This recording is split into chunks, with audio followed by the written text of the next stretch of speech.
Welcome to the Kissing Spine podcast. How nice of you to join. In this podcast, I discuss several topics around kissing spine, like what kissing spine is, the different medical treatments, the function of different body parts, functional and dysfunctional training techniques, saddle fit, and a whole lot more. All put together to help you support your horse with the kissing spine. I wish you a lot of fun listening, and if you like this podcast, make sure to become a subscriber so you won't miss any of my episodes. Hi all, and welcome back to a new podcast, and welcome to Villa Villa Kula. I'm recording this later in the evening. I have 2 cats and a dog running through the house, as you may know if you've listened or seen one of my previous podcasts. There's the dog. In this episode, I would like to discuss a little bit further the whole human aspect of working with horses and working with a kissing spine horse. And mostly because of the journey that I went through personally over the last few weeks with my horse Didi. And she's been a subject of my podcast for the last couple of times. A little bit what was going on has been a little bit of red wire throughout the podcast. And the reason why is because, well, every horse you work with brings something new to the table, because every horse is a different personality. They have their own issues, and it's something you need to deal with, just as with humans. You come across humans that you like, you come across humans that you feel like comfortable with, you come across humans that you're like, whoa, you're a spectacular human being, but you come with a challenge as well. So I would like you to take along a little bit of the journey that I had with this mare over the last couple of weeks, because I think that in a lot of it you can find similarities with what working with a kissing spine horse is all about, or in general, what working with horses is all about. And I will give a little bit of a summary if this is the first podcast you're listening to or watching. But Didi is my now 8-year-old Spanish mare. She's an Andalusian. She came with me when she was 6. Then she was pregnant. She gave birth to a beautiful stallion foal. He is in Germany right now, being in a free range and, growing up to be a big, strong boy, to be my sports horse later. But she came with me when she was 6. She was born in Spain. If you're not familiar with Spain or how they treat horses there, in general, they're not the friendliest with animals. And this is what you see back in her behavior. So they're a little bit more tense. They're quite harsh with the horses, so they can be very nervous, and it takes them some time to settle and, find a little bit more confidence. They're kept a little bit insecure. And that's a little bit of a pity, because Spanish horses are amazing workers. They have great working personalities, which is very similar, for example, with quarter horses, who have that same very work-willing kind of personalities. And there's the cat. Hello. When she came with me, she was already pregnant. I knew this, but I did want to start her up a little bit in the work, because I felt that the more stronger she was, the better she would go through labor, and the more confident she would feel, because she was very, very, very insecure, also around other horses. So it took me some time to introduce her to my other horses. But eventually that worked out really well, and they're really cute and very close together. So that's very, very nice. They're very, very connected. So I love that. When she gave birth, I started bringing her under saddle, and Gert, which is her kid, he was just running around her, and it was all good and all fine. But I didn't really have a saddle that fitted her, so I got a saddle fitter out, and then, I had to save up some money for a saddle because it was a little bit expensive. I took them out to the field, and then she wrecked her hock. So we've been going up and down for about 2 years in the ridden work. Then I got the saddle, and then she got wounds and bruises where the girth is going. So that was very annoying. I had to find another girth, and then that was good. And then 2 weeks later, she got ulcers, I found out that she had ulcers. I fell off her. That was last November. And after that, I lost my confidence in riding. And now you're thinking, yeah, but you're a trainer. How can you lose confidence in riding? Well, I'm a trainer, but I'm still human. And this is a part of the journey that is often neglected by trainers or, by people in general, because some people have this and some people don't. So I have this, and I think a lot of people can relate with me when I say, okay, maybe your confidence has changed when you haven't been riding for some time. Maybe because you were pregnant, for example, and then you had a kid, you got all these responsibilities, and then, your horse is a little bit tense, a little bit nervous, and you're like, ooh, am I supposed to get on this horse? I'm not so sure. I don't feel so confident. And then you get nervous, and then your horse gets nervous, and then you get into this motion of, what should I do? Because I actually want to be riding again. And then, you don't. And one of the things with me was that I hadn't been riding for a fair bit of time because I've been doing a lot of groundwork with all my horses. They were not in a stage where I could really ride them a lot. So I spent a lot of time doing a lot of groundwork, which was really good. And actually Raven, who is my young Frisian, she was doing really, really well. But because I fell off Didi and realized again that I'm quite, I'm not sensitive, but I am breakable.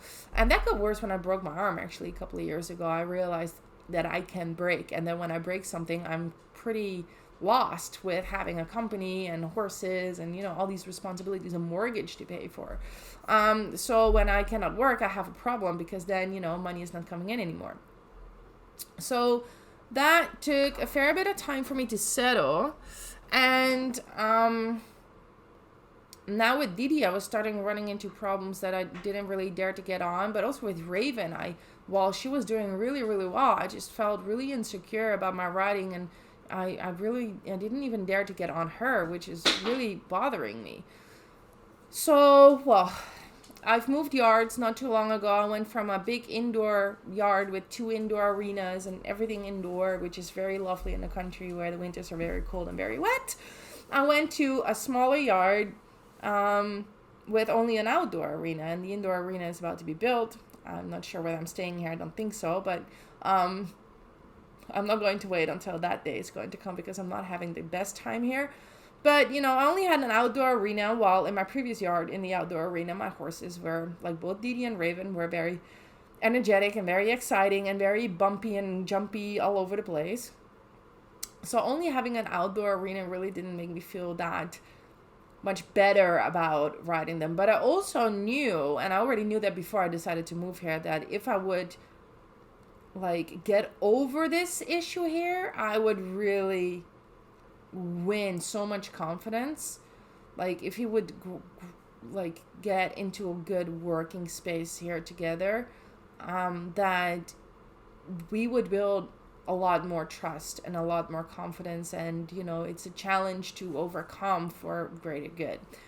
But, and I know I was right with this, and it turned out I was right with this, but this is a process.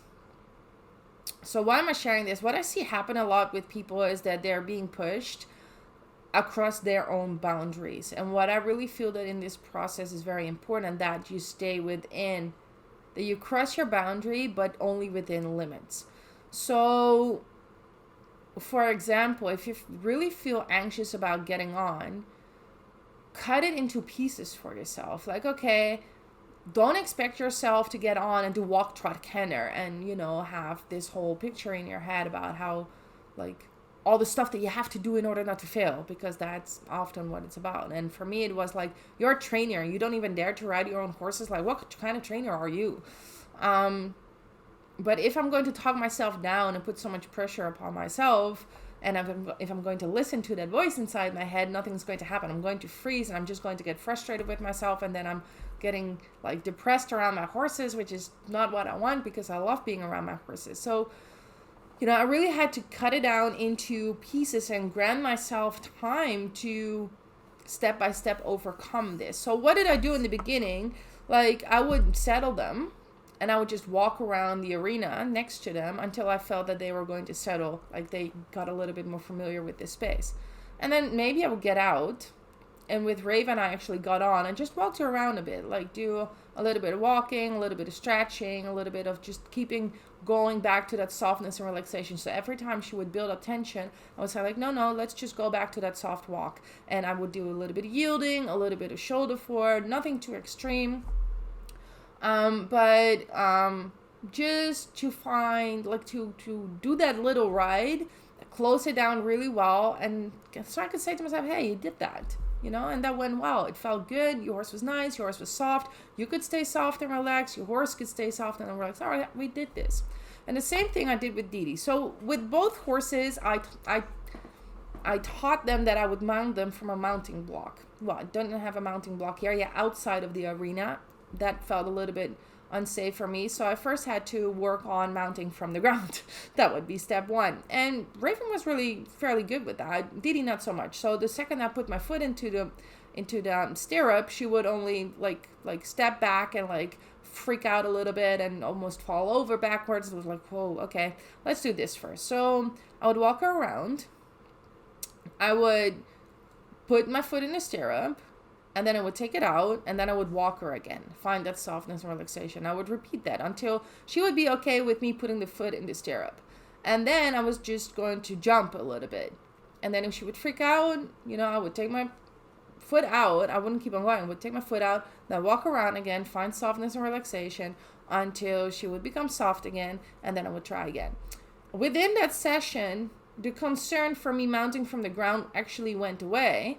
At a certain point, I could jump. I could even stand and hang a little bit. I could tap her and brush her, and touch her in places, and I would get off, walk it off again. And then I got on.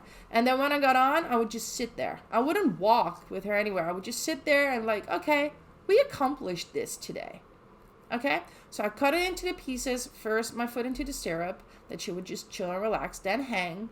And then I would gut on. And that would be the session for the day. The day after, I would lunge her so she could move and run and buck and do whatever that she wanted to do. So that would be my session. This time after that, the mounting, the first time was a little bit weird. But then, after the second time I put my foot in the stirrup, I could already hang and I just sat down. And then I walked off and I just did some walking. That felt a little bit strange in the beginning because she's a very big horse, okay? And she has these very long legs that feel like very weak spaghetti. And I feel like every time she makes a weird movement or loses balance, that those legs would get tangled up. That's really how she feels. So if you're on a big horse that you feel that can fall over any second, you can imagine that it's a little bit uncomfortable. For that, give me a quarter horse. It's not that high. I'm used to quarter horses, but she's not. She's quite big, so uncomfortable. So what I would do is just walk around in the walk and, do a little bit of yielding, find some softness and relaxation, and I would just stick with that. I wouldn't do more or less than that. That was good for me, and I was like, whoa, I did that. Okay, we did the walking. Awesome. Next day, I actually got back on again, and I did the walking, and she felt very energetic, but I didn't really feel comfortable and confident enough to trot with her just yet. And we had some issues with trotting off, that she would stop and throw her head up, and that she already felt the energy wanting to trot was already a very good indication for me. So what I did, I didn't trot. I just walked. I would put her back, and then I went home and I was like, shit, I have this great horse. She wanted to trot and I didn't. But it sounds like it felt that she wanted to, so maybe I should. And then what I did might be the most important thing that you can do. I wrote to one of the girls that I actually did the centered riding instruction training with about 3 or 4 years ago. Are you okay? Thank you. I did the training with her 3, 4, maybe 5 years ago. And she is a young girl. She's younger than I am. And what she's really good at is breaking in young horses. She really does it with so much confidence and feel and humor, and she has such powerful positive energy, but she's insecure like I am about other stuff. So I wrote her and I said, listen, I think I'm going to do a podcast with her. I'm trying to convince her to do a podcast with me, so hopefully she's going to join me one day. But I wrote her already before, listen, I need your help because I have this beautiful horse. You've seen her. Actually, my mare, my Didi is related to her mare, so that's really funny.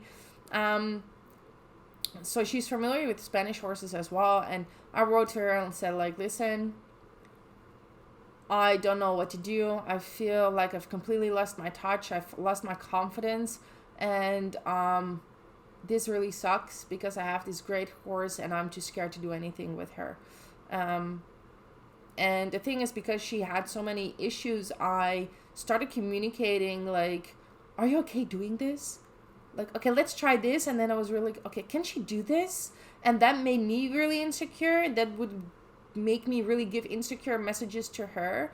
That would make her insecure. And we were just both hanging in our both insecurities. No one was really taking the lead there. And, you know, that was something, we got really in a negative downward spiral. And that's what I explained to her as well. And what she said, and I think this is one of the most important things, is she said to me, it's already so great that you're owning up that you're struggling, because now you can work your way through it. And this is literally something that I could say to one of my clients. But the thing is, sometimes we need someone else to say things like that, to remind you of it when you're struggling with something yourself. So it's so easy to have the best advice for everyone, but once you're in the middle of it yourself, you notice how hard it is to get out of certain thought strains, to get, you know, your mind in a certain place where you know that it should be. But, you know, sometimes you just need help, and it humbles you because you can have the best advice in the world, but, you know, you still need to grant someone else to process the process, pretty much. It's really, yeah, that's what it's about, processing the process and being aware that you're in the middle of a process. And this is something that you can have with your kissing spine horse as well. From the moment that you get the diagnosis and you have all these wishes and dreams and stuff that you want to do, and then it turns out that your life with your horse is going to look a fairly bit different because you need to do rehab and you have to learn all these new skills which have nothing to do with jumping big fences or doing high levels of dressage. It's all about the basics. And that can be a great journey because, like I've shared many times, it really taught me more to work on the basics, and it really gave me such a great foundation that I know that I can work with pretty much any horse and work through so many issues because of it, which is awesome. And I feel that often a lot of people don't really get to learn these things anymore, which is, I feel, is a pity. But when you're in that stage that you're disappointed with the diagnosis and you really see all your dreams being shattered apart, and you feel lost in what am I supposed to do now, and or maybe even feel guilty that you sort of dislike your horse now because he cannot give what you want to do and what your ambitions are. And, you know, maybe you fell really hard off your kissing spine horse and you did all the groundwork, and now you're in the phase of getting back in the saddle and you feel really anxious whether you should. Can my horse carry me? Am I going to fall again? Is my horse going to freak out again? Or do you already notice that your horse is building up tension when you come with the saddle, and how you're going to help your horse through that? And all these insecurities, they're all very normal.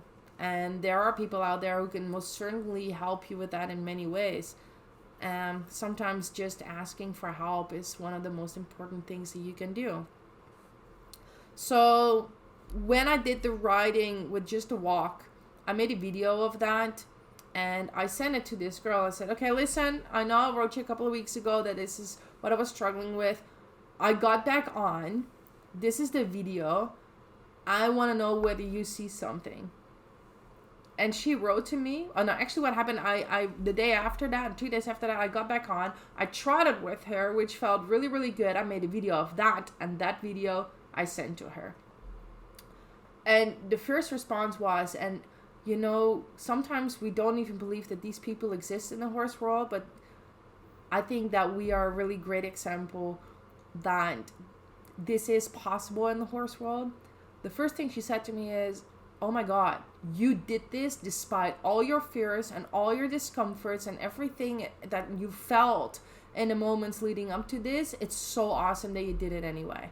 She was so supportive and so And I recognize this in how I am with my clients, because I can be like this as well. Like, whoa, look at the steps that you've already taken in the meantime. You're doing such a great job. All you now need is, time to, hello, sweetheart. You need time to develop. Your horse needs time to develop, but you're going to get there. And she, again, with me, having these people around is just so incredibly important. And she was like, whoa, despite your fears, you did this. Sabine, you're doing a great job. I don't see anything weird except the horse that's looking for balance that you need to guide. And you need to ride forward. Let the horse move. Don't be, if you feel something is going on, just ride her forward. Don't ride her backward, ride her forward. And you can do this because your riding is incredible. And I don't see anything weird that could indicate a stressor or anything like that. And so that did me really well, obviously, because it's always nice if someone is saying something nice to you, but that also gave me the support that I needed. Honestly, the day after that, I did ride again, and I did ride her more forward, and I really noticed such a significant change in her balance because I started riding her more. With my riding her more, I put her more between my legs and my hands. And anyone who's seen me work with horses know that I don't ride with a lot of contact. I don't ride with a lot of pressure. I just want my horse moving forward and catch them in my hand between two reins. And I want them to find stability between my hands. And preferably for them to find length over that top line. And if they cannot do that, I try to work towards that. Honestly, in these rides, the most important thing that happened was after the trot work, I could completely let go of the rein, and I could completely feel her get soft and relaxed and really breathe it all out and really getting in that length over the top line. And that letting go of the rein there and really giving her that space there, that gave back so much trust. That's what I needed. That's what we both really needed. And that is not something that you do all at once. This is a process and a phase that you're going through, and you need to work through step by step between, okay, how much pressure, like you don't want to hang on to those reins, like don't go anywhere, horsey, because that's a lot of tension, and that will make your horse tense. You don't want to do that. But you do want to be in between, like, okay, I feel that you want to go somewhere, don't, just stay in the middle and find softness again, and playing with that, and being aware of what's going on, but keep on guiding them. So at a certain point, there was another horse coming, and she would like throw her head. I was like, no, stay here. I was very clear that I didn't want her to do that. If I would have done that a year ago and grabbed her on the reins that firmly, well, it wasn't even firm. It was more clearly like, no, I want you to stay here for a bit. She would just come up and throw herself backwards. She's a little bit crazy. I'm aware of that.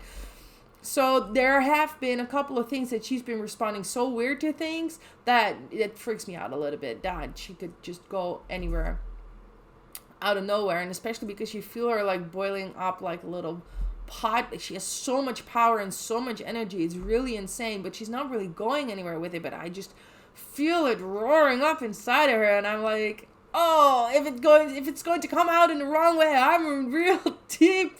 I really have a problem. So, it's guiding that energy into the right direction. That is really, she has some top line issues. She is really, especially in the trot, when she gets into a point where she's creating more length, she sort of collapses. She's really uncomfortable there. So putting too much length on her, really letting her stretch all the way down in the trot, is a place where she's not really comfortable, and it's really hard for her to balance there. Keeping her a little bit higher in the frame, she can still really nicely can come through from behind. So she's not locked, and she's definitely not collapsed over her back, but it's still a balance thing. We're working on it. But working through this process and now being able to ride her in the outdoor arena in a walk and actually a very active trot, and being able to guide that energy, that really is bringing back a lot of confidence. But I wouldn't have been able to do this without Evelyn from How to Horse. She really was the support that I needed, and she was there in the right way, in the right time for me. And the morale of this story is that sometimes we just need other people Sometimes we just need to hear the right words at the right time. Sometimes we just need each other to be supportive and to be helping. And maybe you recognize this when working with a kissing spine horse, that a lot of people are not really supportive of your journey because you're going into a different phase. You're learning new things that are good for your horse, but that are not conventional in the sports world. You're learning things about biomechanics that high-level dressage riders very often have never heard about and definitely are not applying in their training. But they think they know it all because they ride Grand Prix. And then you have their followers who blindly follow them, but, are not really willing to look any further than the glitter and the glamour. You will hear a lot of people say, like, just get rid of that horse, buy a different one, put it down. It's very sad how unsupportive people are to each other. But I think I wanted to let you know through this podcast that there are people out there who can help you, who want to help you, who want to support you in your journey, and that want to help you in your process, because, learning skills, but also, wrapping your head around things is not something that happens. Oh, I hear something now, I see a video now, tomorrow I know how to do it all. No, it's really a lot of factors coming together, experiencing, feeling, taking a step back, being patient, trusting the process. It's a lot to take in. If you need support in your process, know that I'm here for you. Know that I have a Facebook group where you can ask your questions and go look for support. I have contacts all over the world who are more familiar with the process and are aware of what I'm doing here, are very skilled trainers, and that can help you as well if you want someone a little bit more local. Obviously, I don't have anyone in every country or in every region, but if you look for something a little bit more local, just let me know, and I'm happy to take a look with you to find someone who can work with you specifically. Obviously, I also have my courses, which are there for you, especially to help you with the more technical stuff. But I also have the Facebook group. I have my private calls that you can book if you really want to talk to me in person to get a little bit more clarity, or to at least wrap your head around stuff. It's all there. You can simply just reach out to me, and I'm happy to help you with wherever you are in your process. I hope that this podcast helped you a little bit feel less alone in the journey, obviously, but also gave you a little bit more the insights that maybe that's something that's working out not so greatly today doesn't necessarily mean it will stay that way forever. Having the willingness and a curiosity to find the steps that you need to take in order to get to a better place, that is going to help you take those steps and get to that better place. But it's a process, and sometimes you need to grant yourself and your horse the time to work through that process and not want, instant gratification, because sometimes life just doesn't work that way. I'm sorry. I hope this was helpful to you. If you have any questions, you know how to find me, www.stjhorsetraining.nl. I have a Facebook group, Kissing Spine Rehab Training with STJ Horse Training, or write me on Instagram, send me an email, sabine@stjhorsetraining.nl. It cannot be more difficult than that. Well, actually easier than that. So reach out to me. I'm happy to help, and I will see you or hear you in the next podcast. I would like to thank you again for listening to this podcast. If you think that this podcast is interesting to someone else, please share it on social media so others can find it too. This way we can create more awareness about what the options are with a kissing spine horse.